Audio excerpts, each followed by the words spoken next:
Hello my friends, this is Mr. Bueller again, and we're here today to look at another church. And today I'm in Moosonee, beautiful village of Moosonee on the James Bay coast, and we are going to look at this church here. It's called Christ the King Church. All right, beautiful church with nice windows. Let's go take a look inside. Come on. Before we look at the glass, I thought I would show you this tabernacle. It has a cloth covering it. It's actually got some very beautiful beadwork, wonderful beadwork by someone, done by someone in the parish. And over the tabernacle we have these antlers. What animal do these antlers belong to, do you think? I think if you say moose, you're probably right. So here's a window depicting the baptism of Jesus. Jesus is in the River Jordan in the traditional story. By this landscape, I'm looking at a Northern Ontario landscape, however, and that would be John the Baptist right there. And there's Jesus, and there's friends of Jesus observing this wonderful baptism. You can see the beautiful blues and browns and greens. And the biblical account has a dove descending, and here it looks like we have an eagle descending as the voice of God, telling Jesus that he is loved. So this window tells the story of Christian missionaries who went through Canada's north, to sharing the Jesus story with people who lived in the north. This began 400 or 500 years ago.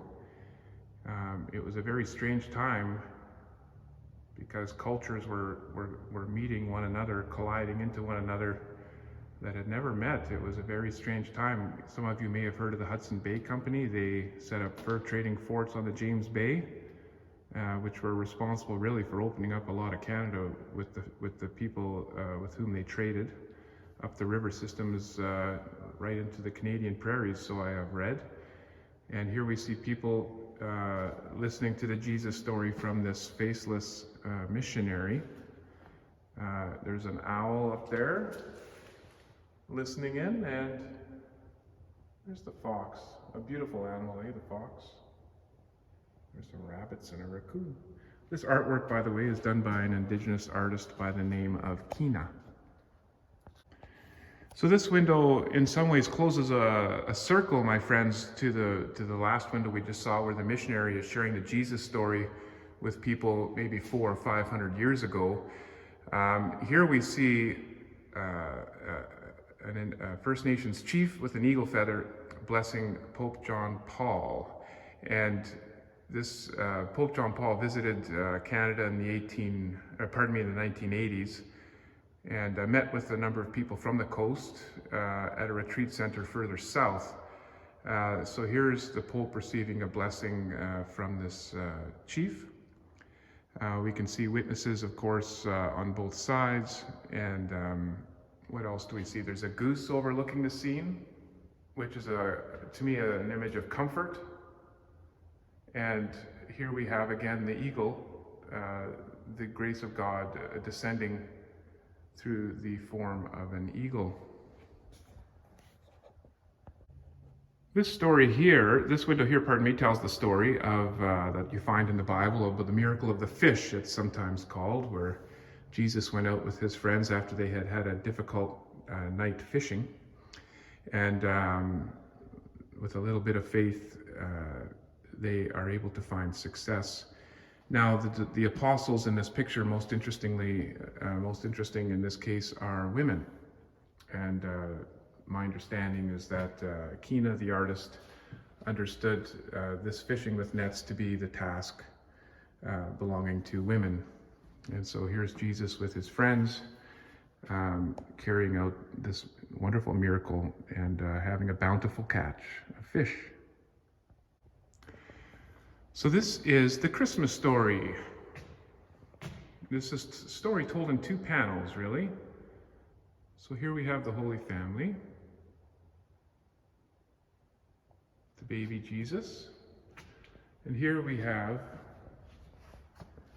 the owl, the lynx, and the snowshoe hare. They are natural enemies, but again, this grace-filled moment of the Christmas birth of Jesus suddenly brings natural enemies together. Often it's the lion and the lamb that are brought together at Christmas, but here we have the owl, the lynx, and the snowshoe hare. And here we also have the grace of God descending upon a cradle that First Nations people would often have for carrying their child. Is it a Tekinakun? Tekinakun. It's been told to me once, I can't remember if that's the proper name. Forgive me if I'm way off. Christmas.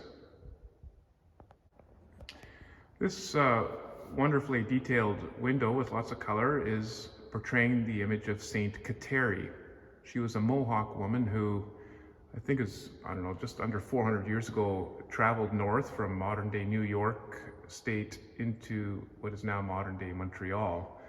And she arrived at a settlement in Montreal and became an important member of a religious community there.